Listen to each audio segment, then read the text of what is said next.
Hi, I'm Tomás Cortés. Remember that in HRpreneur, we will talk about entrepreneurship, culture, diversity, equity and inclusion, digital transformation, agility, innovation, and all those things transforming the talent in organizations and, therefore, people's lives. So, do not forget to fasten your seatbelt because on this journey, we will travel beyond our limits and rationality with a profound exploration of our higher purpose. I hope this episode helps you develop new ideas and well-being for everyone around you. Hello, everyone. We are welcome here again in our HRpreneur podcast, where you are going to enjoy a huge, amazing topic that we are going to discuss with our amazing guests today. But before to that, we have called this podcast Designing a Human-Centric Organization, Sustaining Human Values Over the Time. Welcome. And it's amazing that we have today, Dawn Christman, an expert in organizational development and human-centric design. Dawn, welcome to the show. I'm pleased to hand over the microphone to our special guest, Dawn Christman, because we would like that you take a moment to introduce yourself. But before to do that, thanks for accepting this invitation to be part and to share all your amazing experience with our community that is so eager and has a huge appetite to listen this information that you are going to share with us. Please, could you introduce yourself to our audience? Absolutely. Thank you so much for having me here, Tomás. I really greatly appreciate it. You're right. I am very passionate about this subject. I've been in the human capital industry for nearly 30 years. I've had the opportunity to work with phenomenal talent all across the world and really different types of organizations. So I've been in models that have been startups, private equity owned, publicly traded firms, and each has their own unique challenge and operations issues. But at the end of the day, focusing on the human beings inside of an organization is truly the core of what makes success. It's that huge human part of it, of human capital. No, I appreciate that. It's amazing to have your experience here explaining this amazing topic, because at this moment, for what I've seen, there are a lot of CEOs, people that are looking to create these more human-centric organizations, because it's a huge priority for all the companies. Thanks for accepting again this invitation. And let's dive right into talking about more about human-centric organization. But in that case, could you explain to our audience what exactly does that mean? What is a human-centric organization before to dive into different topics according to that? Absolutely. So a human-centric organization really focuses on the people, right? Prioritizes their needs, their well-being, and their development. So it's an environment where people feel that they can really voice their opinions, they're valued, they're engaged, and honestly, they're empowered. That really is what makes them do their best work.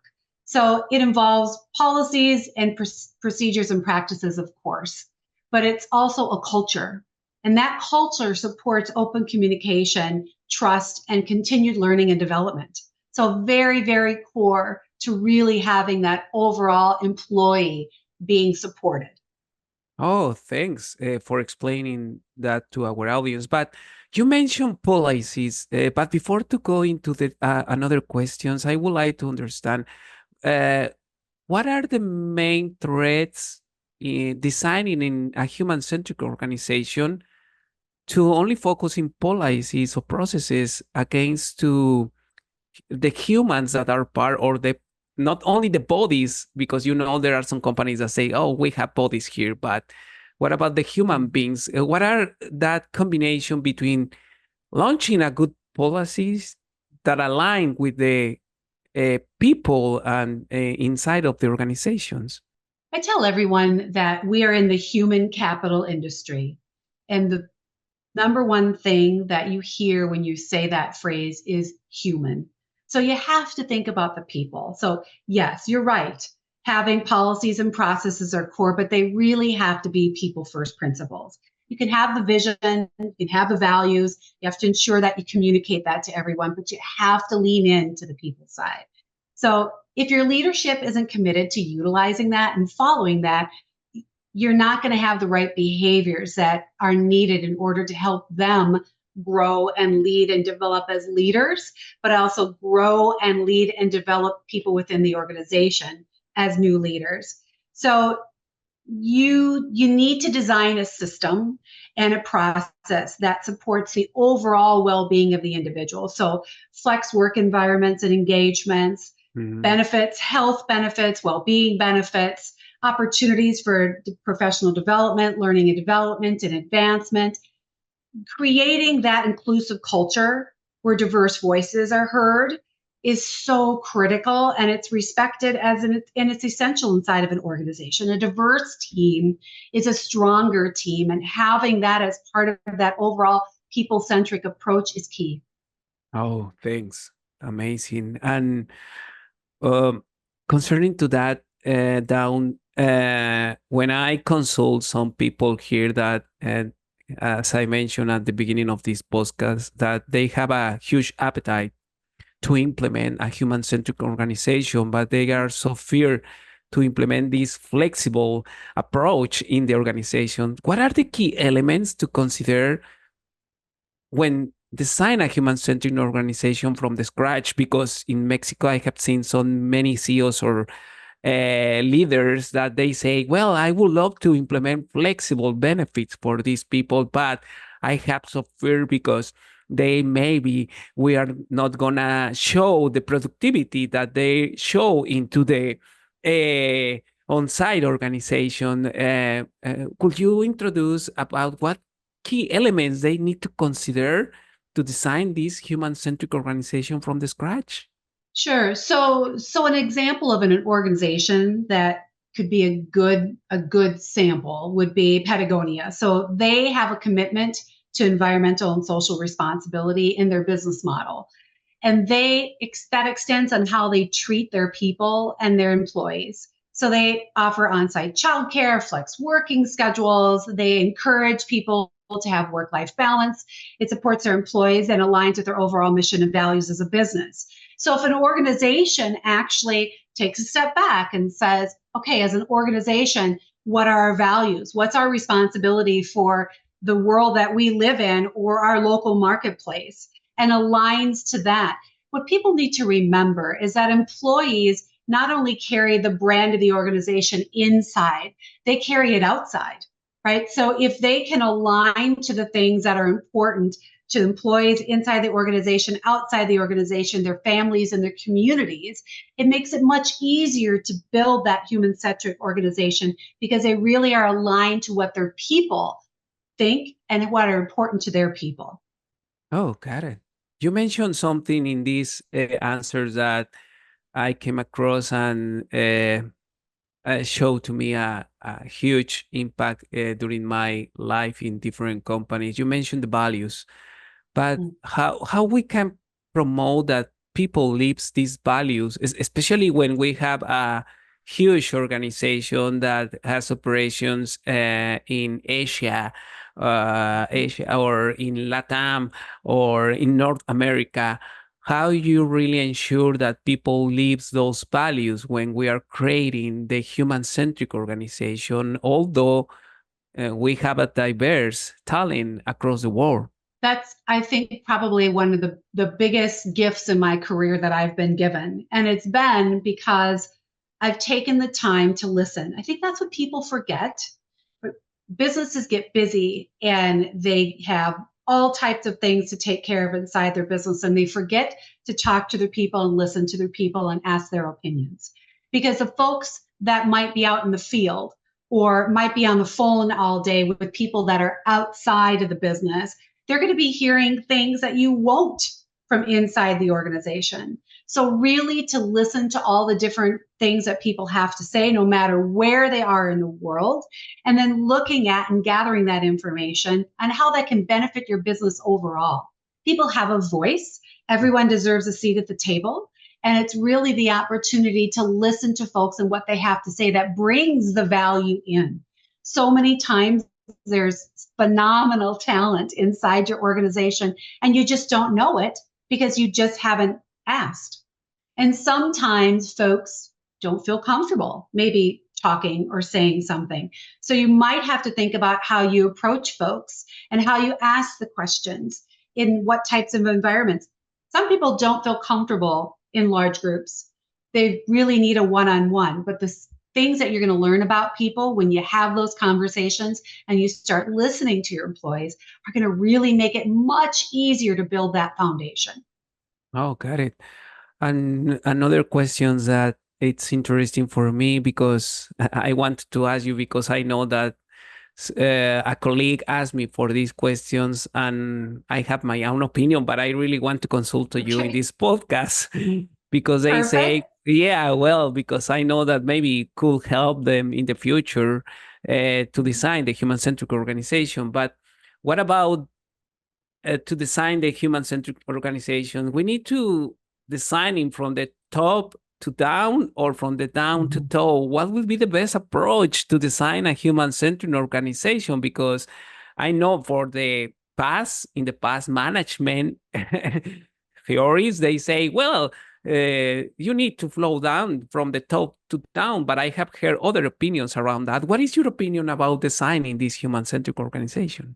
I think you have to understand what everybody thinks, right? You can't just take the concept from the top and cascade it down. You have to understand what the folks that are in the field, as I mentioned earlier, right, are in the field, on the phone with your customers, on the phone in the marketplaces, what they're feeling and hearing. That's going to make things much more aligned. I absolutely do believe if the leadership team has to actually make sure that it's accepted and it's pushed out into the business and that people are on board with it, that's phenomenal, right? You have to have an executive sponsor and someone who can actually hold on tight to that and really stand firm to say, this is what we're going to do. And we're going to take care of our people and we're going to build something that really makes a difference. But you have to understand what everybody's thinking and feeling. So as silly as it might sound to some folks, because there are lots of surveys that are out there, lots of organizations do a lot of surveys, but at the end of the day, asking what people at every level in the organization feel about it is very critical to make that decision for leadership to hold it and to push it through. I know that it will be add more value for the company to listen all the voices that are part of the company for designing what they really want. It's something similar that because I have that conflict in my mind. Why we always ask for the market what they are asking about the products, but internally why we only say from the top to down, explaining, hey, you need to follow these rules, and these other rules. But in the other hand, well, at the end, our employees are also part of the market in which we are going to launch those products. Yeah, that amazing concept. Yeah, maybe align me more and to give me more opportunities to continue sharing these kind of thoughts with different people here in Mexico or in Latam or in other areas that you have experienced. Thanks. And another question, sorry for asking a lot of questions because this is an interesting topic. This is great. Thank you. Thanks. But as the sports or when we start something, someone say that start is easy, but then continue or maintaining over the time is harder to maintain what we start. Designing a human-centric organization is one thing, but maintaining it over the time is another challenge. What strategies can leaders use to ensure that these principles endure as this organization grows and evolves? Consistency, right? Consistency and communication. Right? Be very careful from a leadership standpoint of doing things in a vacuum. It's almost like you were asking about earlier. Do you cascade it from the top down? You have to stand firm and you have to make sure that you're constantly living those values and constantly supporting it. Absolutely. But you have to talk and you have to be consistent. You have to show that commitment, because if a leadership team lags on their commitment, then why would anyone else be involved in it? Right? Why would they believe it's actually happening? You have to make it a priority. You have to make sure you're advocating for human-centric practices. So even when things are difficult or hard or challenging or so busy that it just seems impossible to do it, it needs to be woven into the fabric of how you do your business. So asking people regularly, what do they think, how it's working, asking for feedback, you'll ensure that you stay on top of it and your policies are going to work well and your people are going to feel engaged and that you actually care and you're committed and that things are being effective, right? So just because you launched something 3 months ago and the business climate has now changed or the team has now changed, it doesn't mean it's going to remain relevant. You have to ask and you have to be committed. Doing that really fosters a culture of continually learning, being adaptable, being able to actually roll with whatever comes your way and help your organization stay responsive and make sure that when something new comes or there's a challenge or there's a change in the economy or change in the team, that your team now feels almost woven together, even tighter, because you've got that commitment and they've consistently heard from you and they've consistently felt that they are heard. Amazing, amazing. Because sometimes I have seen some companies in which they decide to change everything. Okay, we need to be more agile, but maybe the strategy needs to change, but at the end, the values need to be consistent to maintain that human-centric organizations practice. Is that correct, or I am saying something wrong in this case? No, not at all. I think that you have to know that change is inevitable. It happens all the time, right? If you think about all the massive things that we've been through, even in the last 5 years, Yeah. right, that really has been a impact across the world, right? Not just one region or one country, across the world. You have to be able to change. You have to be able to roll from one thing to the next thing and understand that change is inevitable. And the more that you can think and listen to what everybody around you is saying, the stronger it will make your organization. Okay, thanks. And the people that are leading these projects in the companies, designing a human-centric organization, and especially, I don't know if that is correct, because I suppose the CEO needs also to be part of this sponsorship or this sponsor to design a human-centric organizations. But what kind of skills or what kind of, I don't want to say resilience or something like similar, what kind of skills, values, or profile needs to have people that are leading these human-centric organizations to maintaining over the time? I think you really have to focus on getting folks that you're asking to believe in what's happening. You need advocates everywhere within the business. So sometimes I think when organizations, maybe they've bought other organizations and they've tried to bring them into the company, so they're bringing different culture and different thought processes. I think sometimes organizations really don't rely as heavily on advocates across the organization that they need to, right? So back again to my earlier comment about having folks, if you're a field-centric organization where you have people out servicing customers in the field, or if you're on the phone doing a call center environment, so people are on the phone talking to your customers all day long, or maybe you're someone who travels to different events and represents your company in different ways. I think the core is having advocates in each group of folks within your organization and listening to what they have to say and listening and understanding how to impact that. So yes, the CEOs, the presidents, the VPs, the senior level executives need to be the executive sponsors and ensure that the process is followed along the way. But you need those advocates inside your business to keep things moving and keep that motion moving.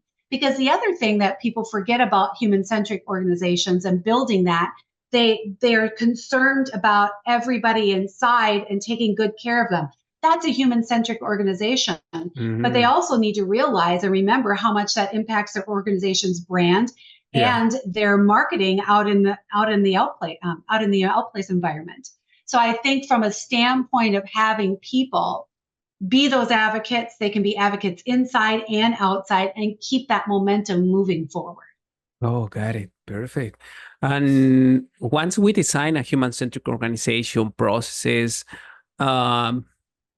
strategy, values, all the things that are part of the high-level strategy of the organization, there are worries about the board or other members of the company that this approach is the right approach to continue maintaining over the time, but they are asking for what is the impact? How can organizations measure the success of their human-centric initiatives or in this designing? Because there are people that say, okay, we decide to pursue this approach, but what would be the main key performance indicators that we are in the right path to continue maintaining over the time? Could you explain a little bit more about that, Dawn?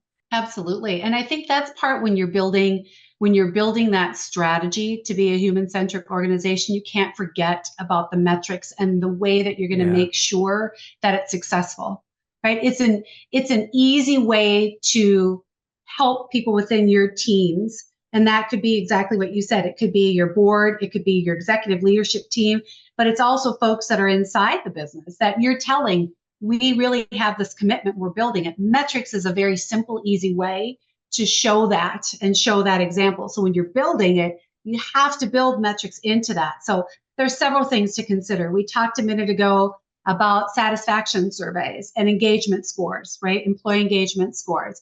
Retention rates are a really great way to look at it. Looking at the overall job satisfaction of someone, making sure that you have pulse surveys involved. You're getting feedback mechanisms inside your business that people can give you real-time information and insights about what's happening and how they're feeling, honestly. So if you've got additional tracking on productivities and innovation, you can also look at that as well. So if you see things getting better, right? You see things getting worse. That also, both of those things might be an indication of how your human-centric strategy is working or not working, or maybe needs to be enhanced or changed, because those positive scores and that positive feedback and the happiness that you have within your employees really will show that you have a thriving human-centric organization. But you have to ensure you're watching those things and you're asking questions and monitoring it and reporting on it. Perfect. Yeah, because as someone mentioned, what you measure, if you don't measure the things, well, maybe you are not sure what is happening into the organization. You cannot measure the impact of the changes that you are implementing into the organization. Thanks for sharing that for our audience to really know what they need to consider to follow all these changes that we are doing into the inside of the organizations down. But let's get into other hot topic, maybe that we are living every day. And because I read a lot of news, a lot of books since people launched this year about technology. I know that technology has been so relevant in the talent side during the past maybe 20 years or maybe more. But let's talk about the technology, especially, artificial intelligence. Every day we read or hear something about artificial intelligence. But what about the role of technology designing a human-centric organization? How can tech be leveraged to support and engage a human-centric organization, Dawn? Yep. So this is a question I get a lot. I get a lot of questions on AI and how it's going to change talent acquisition, human resources, Yeah. structure, the environments, the culture inside businesses. I think what people need to remember is that, again, we are in the human capital industry. The human piece of it is never going to go away, right? If you Okay. look at LinkedIn and you look at the comments from people, you don't see people commenting, AI never called me back when they're talking about a job search, right? Yeah. It's that human piece will always stay there. So the technology is going to play a significant part of it, no question.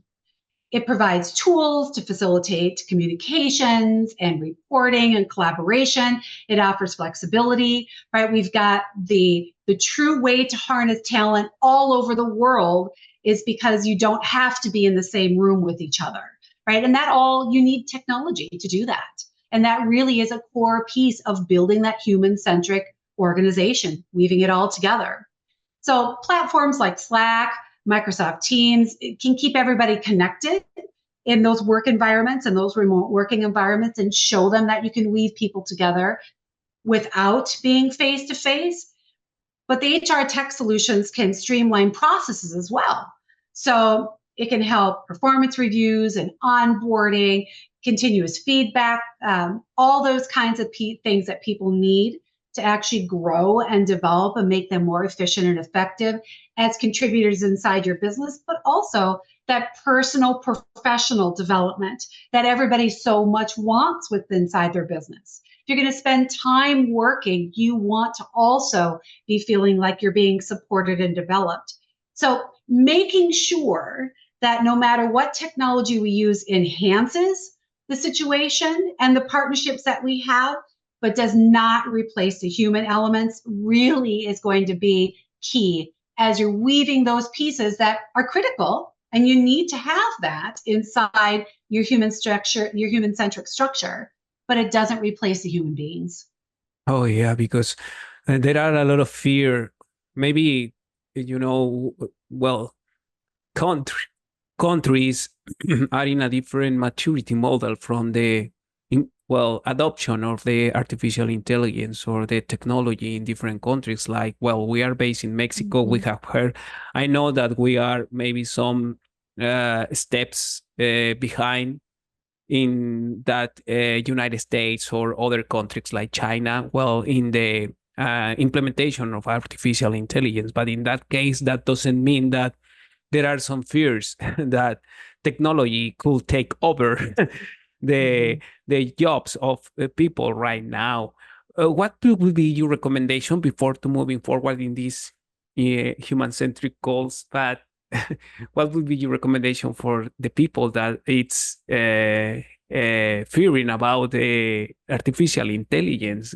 What do they need to do to be more confident about artificial intelligence?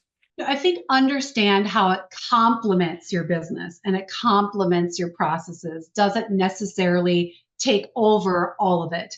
But so if you understand what your process is and you've built it to be fair to everyone, where do you use that to actually make the process more streamlined and effective and efficient? And where does the human side of the piece fall into that overall process? So again, it's not going to replace people, but what it should do is make the process better and make people feel better about it. You don't want to have something that you realize is written, for example, by AI, right? You want to ensure that the human being looking at it is making sure that it's effective for the business, whatever's being written. Or if you're using it as a piece of a screening piece, are you ensuring that it's being used at the right piece and right stage of the process? Are you ensuring how it's being used to screen or how it's being used to be inclusive in your process aligns to your culture and how you use it? So it's another tool, right? We've all had technology tools and built into our processes and enhanced continually throughout our careers, right? We're very lucky. Right? We're very lucky that we work in a space and a time where new things come in and they're more robust than the next. But that also challenges all of us to make sure that it's being used in the right way and that it's being used to be inclusive in your process. Catch it. And Any advice for organizations looking to implement new technologies in a way that supports their human-centric goals? Yeah, absolutely. You have to understand the specific needs that you have, and you have to understand the pain points that you have. I will tell people, I think what folks focus on a lot of the times are the things that are going right and the things that are positive, where in reality, it's probably better to spend your time on the things that aren't going well and the things that are a challenge, because those are pain points for people. And we all know that people remember the negative and the painful things much, much more than they do the positive things just right off the bat. So making sure that we're understanding what technologies will address those needs and those issues and involve employees, and making sure that they have buy-in and adoption. Because if the employees and the teams don't feel like it's the right thing to do, it's going to be really difficult to get it across the line and get it implemented. So if you provide additional training and support to help them to understand that, to understand the tools and what it can offer, versus saying, here's a new tool, we're going to utilize it, versus saying, here's a new tool, here's the idea behind it, here are the goals for it, let's get some training and understand what it's going to do, and what questions do you have? What else do you not understand? That's how you're going to get buy-in from people, versus saying, here's a new tool, we're going to use it. Gotcha. And well, thanks for sharing all these thoughts around the technology. And before moving into the personal questions, because our audience, this is a dynamic that we have in HRpreneur podcast, that our audience would love to hear more about our guests beyond these amazing different topics that they discuss. But before to move into that part, just hold on, HRpreneurs. Before to move into that, I know that you have that are eager to hear more about Dawn Christman. But before to move that, I would love to ask last questions around generations concerning to designing a human-centric organization. You mentioned something relating for the different cultures where countries. A company is operating in different countries or different regions to implement a human-centric organization. But what about a company that also is implementing a human-centric organization with different point of view relating with the generations? Generation X maybe has a different point of view to implement flexible benefits. I know maybe I'm not judge this generation. Sorry, please don't feel in that way. Just we have different values, a different point of view concerning what we live in that specific era or age. But what about the different mindsets to implement a human-centric organization? Generation X against millennials or Generation X. What do you think about that? How, what the companies needs to do to align all these different mindsets that we have in the company? Ask what people think. Okay. Ask what people feel, right? It's no different than working with people in different countries. They will have different viewpoints. They will have different cultural things that will impact it. So do the different generations, right? And what I think sometimes people focus on is working so hard to please this culture or this generation, instead of saying, wow, this is fantastic. I learned this over here and I learned this over here. How can I use that for everyone? And how does it make sense, right? There's going to be a common theme. People want to be heard and they want to be part of the organization that they spend so much time at work, right? You're not spending an hour a day at work or an hour a week at work. You're spending a lot of time. So being respectful and asking what people are feeling and thinking, regardless of where they are, what generation they are, getting their feedback, and then looking at the overall picture of, maybe that could benefit me over here. Maybe that could benefit me over here.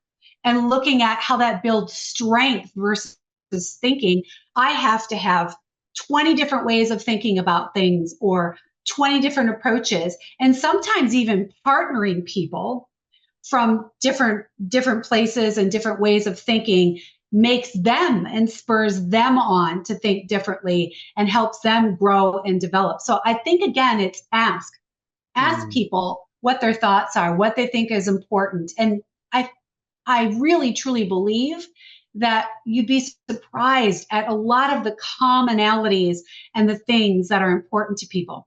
I can't tell you the number of times in my career where when I've sat down and talked to people that aren't anywhere near to where I live or how I grew up, and we find these similarities in things that we never would have guessed. But what did we do? We sat down and we asked and we talked about it, and we really worked to get to the heart of what was important to each other and what was happening inside of our businesses. Oh, thanks, Dawn. That give me more clarity into my mind about, continue asking, no matter if it's a generation, if it's a difference, cultural differences. Ask is the key word. To continue making that impact, designing a human-centric organization. Great insights, Dawn. I'm so excited to really launch this podcast for all our listeners across the world. But we have in the time in which we are going to move into the personal questions. Thank you so much for sharing your insights on designing and maintaining a human-centric organization. But before, do you have any final thoughts or advice for our listeners around designing a human-centric organization before to jump into these hot topics questions for you? Absolutely. I just really think, remember that you really have to genuinely care and respect your people, right? Really expect that your folks want to do the right thing and they want to be part of it and they want to be heard and they want to do phenomenal work. So really having a human-centric organization is really truly listening, and people will respect and respond to that if they think you truly care. So if they feel like they're valued, they feel like they're supported, and they're really, really feel that throughout the process, and to your earlier question, from every level, right? From the executive team sponsoring it to their direct line manager and even their teammates that they're working on a project with or working to get something across the line. If they feel like they're valued and supported, they're going to be more engaged, they're going to be more productive, and they're going to be loyal to your business and loyal to your brand. What I also tell folks all the time is, even if someone no longer works for you, they carry your brand outside the business, they carry your brand to your business. You want them to make sure that they are aligned to you. So it's an ongoing journey. It's not a once you launch it and then you're done. You have to make sure it's ongoing. It brings significant rewards to your people, to your team, and to your organization. So don't forget that, right? Be genuine, care, and make sure that people are being heard. Gotcha. Yeah. I think that in a nutshell, be a human being to design human organization. Designing human organizations. And maybe I don't know, I have an opinion concerning to that, but I think that we have lost a little that humanity in the different scenarios that we play that role. And as you mentioned, that resonate inside of my head and my heart, that be a human being is part of creating an organization, because an organization, the human being is the main component to create an organization. And if we are not designing a human organization, we are going to losing our the other things that we could trying to get, like the profit. But the main point, the main focus needs to be the humans that we are attending to giving a prize. Absolutely.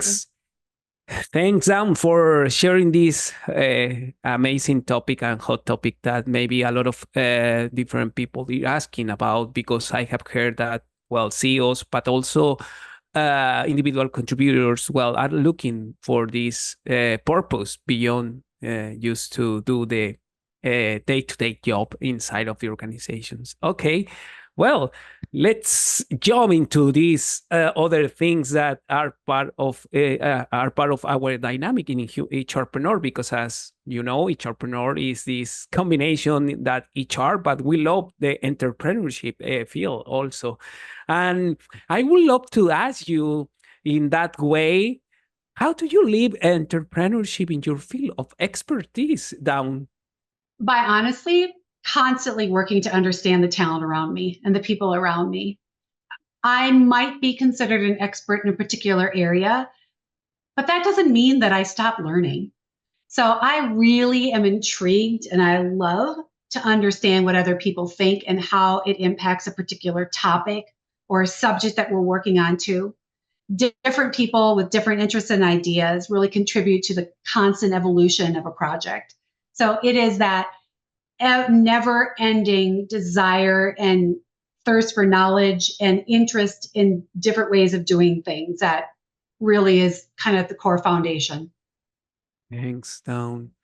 And that lead me to the other questions, because if we want to change a company or organizations, something that I have learned, I don't know if this is wrong, but at least for me, is that you need to change inside your kind of view. And with that on mind, what has led you to create a profound inner transformation that you have been able to transfer to organizations to break with the fears in which the human being sometimes stagnates? Really, honestly, the belief that people are truly capable of more than they believe, and it's my job to figure that out and to show them that. So really taking a team of people from across the globe who only did work remotely, right? So as an example, they weren't used to doing work in an office, and then others who were used to doing in an office, bring them together and bring them together virtually in a remote environment from all over the globe. I had folks say, we'll never be able to do this. We won't be successful. They had no idea how to do it. So really together, we worked to actually understand the skill sets and the interests of everybody within the team, everybody within the project team, and we aligned it to the work that needed to be done and the interests that they had, honestly. So it was an extremely lean environment, right? We didn't have the ability to bring more headcount on. We didn't have the ability to purchase more tools. We had to really utilize who we had and what we had. And in fairness, there wasn't the time and capabilities and full-time roles for those same folks to go do some of the things that they had interest with. There just weren't roles. So we were able to utilize that skill sets, and we launched actually several global key projects and saw them through using those people and the skill set that those people had. And what helped them in turn, it helped them develop, right? They got to do some of the things that they had an interest in that they didn't get to do before, and really increased their development, their basically as being a plan for further leadership roles within the organization, and it really increased and improved their overall satisfaction. And how did we know that? We knew that because we talked to them in one-on-ones. It came up in their performance reviews. It came up in their succession plannings and their plans for how they wanted to develop within the organization. So back to the human-centric piece, we're constantly asking, right? We're constantly asking and talking about it. And that is how we got things across the line without having the additional resources or jobs available to do it. We did it as a team. Oh my gosh. Thanks for sharing those insights, Dawn. And other questions, because I really love this dynamic with my guesses. What recommendation would you give those who run an organization, an area, or an entrepreneurship to make a profound change truly? You have to believe in your people, honestly, right? Believe in your people and believe that they are working hard to do their best, right? Sometimes it might be difficult to lessen control over an organization or over a team or an individual or a part of your organization. But lessening that control is really what's going to make people believe that you or feel that you believe in them, right? And you believe in them and their ability to get the job done. You create an environment of trust and teamwork where everybody has each other's backs.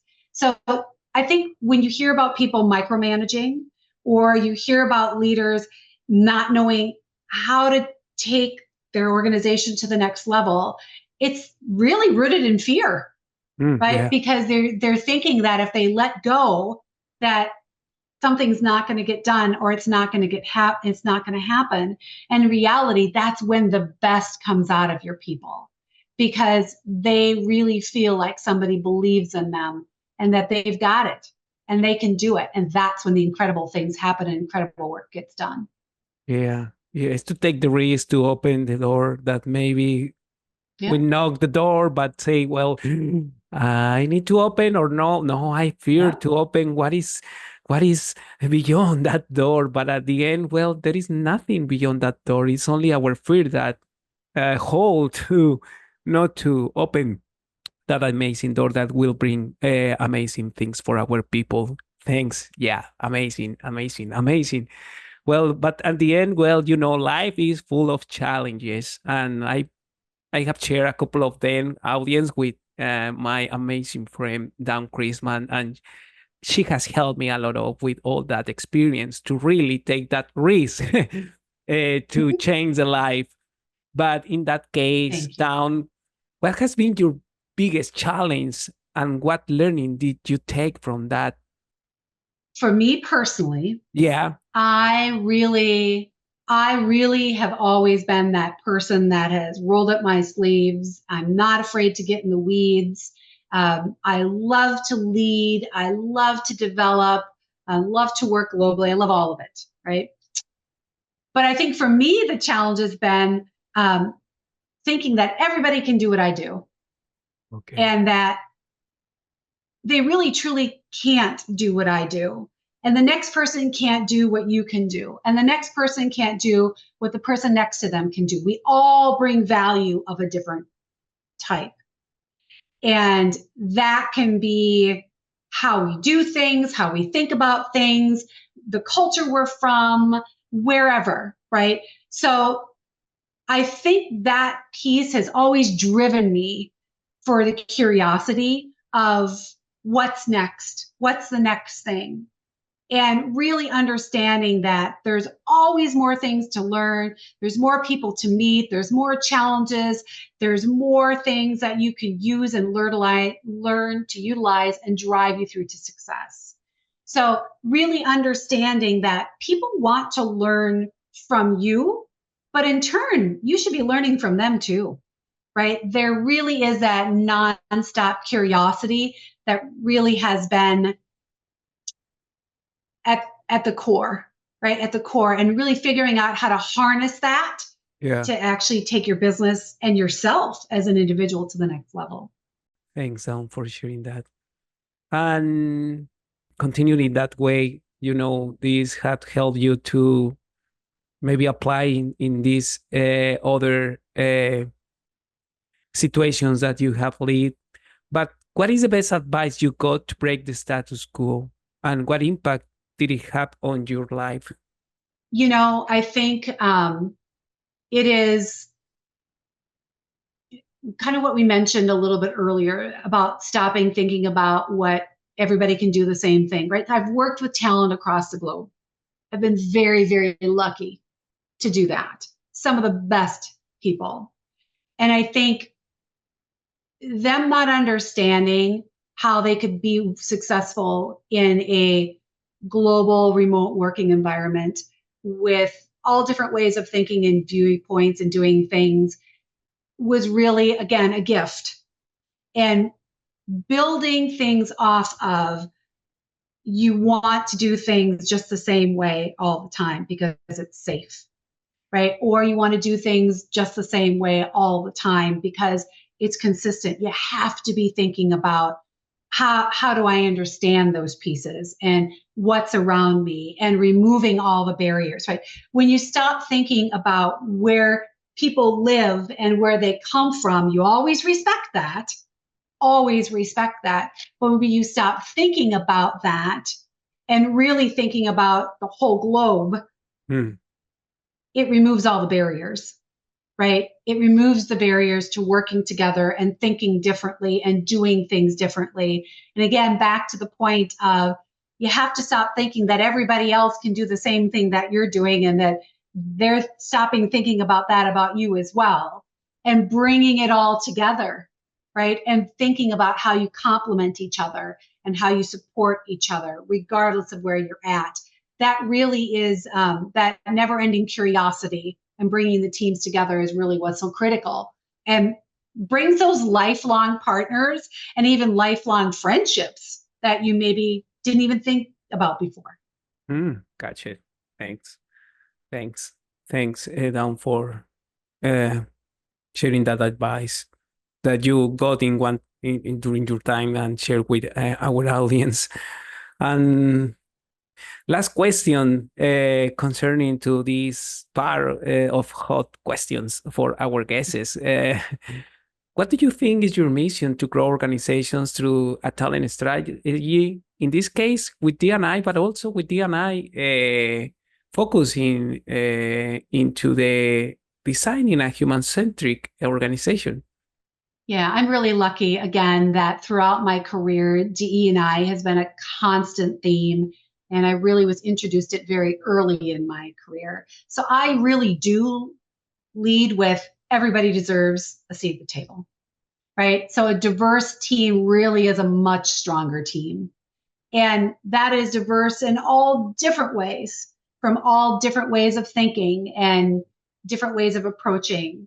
So if we all did business the same way, and we only did it one way, in the way that we thought was right, only impacted by our experience in our life, where would we be as a society and as a world, right? Again, back to bringing everybody's thoughts together, regardless of where they're from and what they've done. You bring that strength in, and you weave that into everything that you do.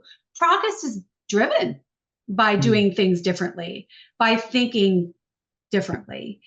And that is so critical to success inside organizations. So really, again, looking at that strength inside your team and forgetting about all those things and bringing really in thoughts and views and values and ideas, and really bringing that in to bring a stronger, more successful team and ultimately organization. It's critical to the success. Yeah, definitely more on in these times to really expand our view beyond our limitations as a human beings, rethinking. This is something that, well, I love to read books from Adam Grant, and the last book that he launched, Rethinking, is something that, well, has been impacting my life, because sometimes I got stagnated with my personal thoughts, but when I open my vision, I say, well, always is a possibility to do the things in a different way, no matter what is happening. Yeah, that has challenge each other. Yeah. Challenge each other, right? Right. Challenge each other. Ask the tough questions, right? Talk about the tough things. Celebrate the wins, absolutely, all the time. But also, the growth a lot of times comes out of talking about those difficult things and talking about when something didn't go right, the uncomfortable situations. Yeah, that's right. That's right. That is the things that make us grow in the right way and in the right direction. Okay, thanks. Fantastic advice, Dawn. Thanks again for with this part. We finalize all the questions that I had for you. But Thank you. I know that we are gonna meet again in other podcasts or in our minisodes that we have created last year to share amazing ideas with our audience at HRpreneur. But thanks to you and to our listeners for tuning HRpreneur. And remember, if you enjoy this episode, please subscribe and leave us a review. Until next time, take care and keep focusing on the what truly matters, that is your people. But Dawn, could you share with us where the listeners can contact you in case that they would love to contact directly about and asking about this amazing topic that we talk and discuss, designing a human-centric organization? Absolutely. So you can visit my website, which is dimensionaltalentllc.com, and you'll learn more about some of the work and things that I'm doing and some of the values. There's some further information about my professional bio on there as well. And you can contact me through that site. Okay, perfect. HRpreneur listeners, you have the website, and remember that we are going to highlight the website into the description of this episode, and also that you can tune through YouTube channels and the other platforms in which we have to launch this podcast. Thanks. We invite you to tune into HRpreneur podcast, where we explore the latest trends, insight, and strategies in human resources and entrepreneurship. Whether you are an HR professional, a business leader, or someone passionate about making a difference into the workplace, and not only the workplace, because all these topics apply for the general life, there is something here for you. Join our growing community to stay informed, share experience, and connect with like-minded individuals. Don't miss out on our engaging discussions and expert advice.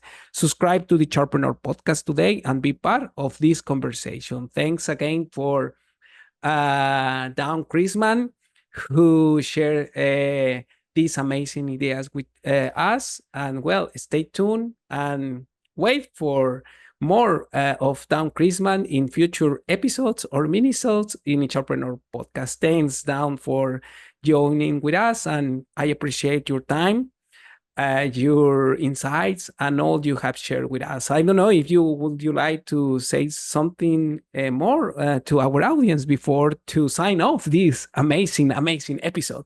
Absolutely. First of all, Tomás, thank you so much. I really appreciate that. Was so very much looking forward to doing this.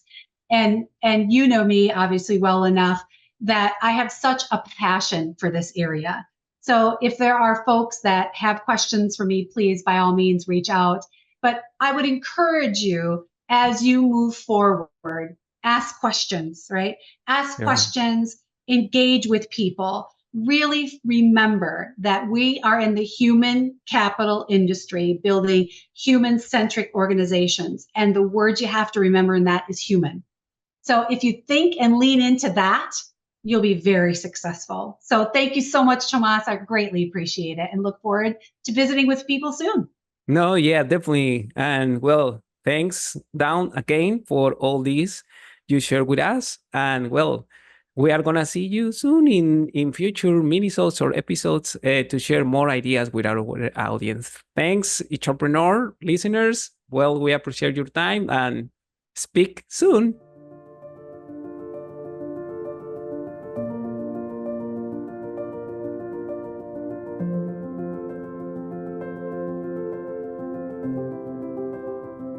Remember to connect with me on LinkedIn as Tomás Cortés and on Instagram as Tomás H. Cortés. And tell me what other topics you would like to listen to in the coming weeks.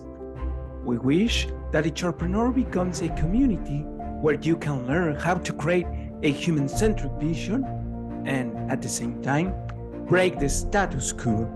So please help us to achieve our purpose of inviting your friends to follow HRpreneur and to leave comments. Thanks for sharing your time with us, and we look forward to seeing you in our next episode to continue evolving.